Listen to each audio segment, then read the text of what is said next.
Hello viewers, আসসালামু আলাইকুম। আশা করি সবাই ভালো আছেন, সুস্থ আছেন। বরাবরের মতো এই চ্যানেলে আরেকটি গুরুত্বপূর্ণ ভিডিও নিয়ে আপনাদের সামনে হাজির রয়েছি।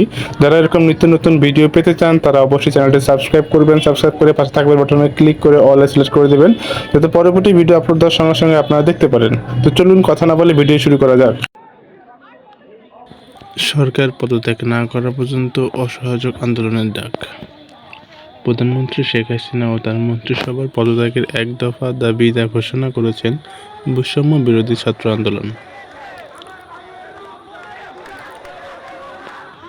সংগঠনটির অন্যতম সমন্বয়ক সারজিস আলম ডয়েচে ভেলে বলেন, আমরা সব সমন্বয়ক একমত হয়ে দেশের মানুষের আকাঙ্ক্ষা অনুযায়ী প্রধানমন্ত্রী সহ সরকারের পদত্যাগ চেয়েছি। এই দাবিতে রোববার থেকে আমাদের অসহযোগ আন্দোলন চলবে।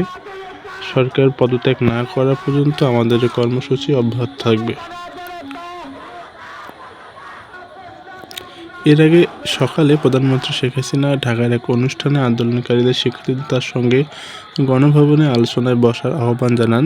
এর প্রতিক্রিয়ায় বৈষম্য বিরোধী ছাত্র আন্দোলন সমন্বয়করা আলাদাভাবে বিবৃতি ও ফেসবুক পোস্ট প্রধানমন্ত্রী আলোচনার প্রস্তাব প্রত্যাখ্যান করে এক দফা অর্থাৎ প্রধানমন্ত্রীর পদত্যাগ দাবির কথা বলেন।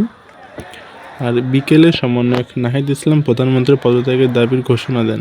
সে সময় সেখানে আরও 5 সমন্বয়ক ছিলেন।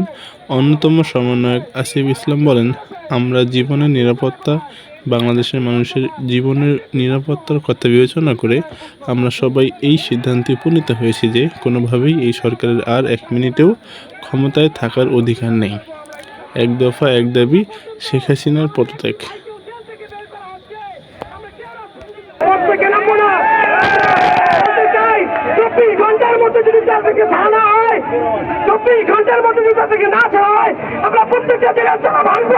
আমি একজন ইংরেজি মাধ্যমের শিক্ষক।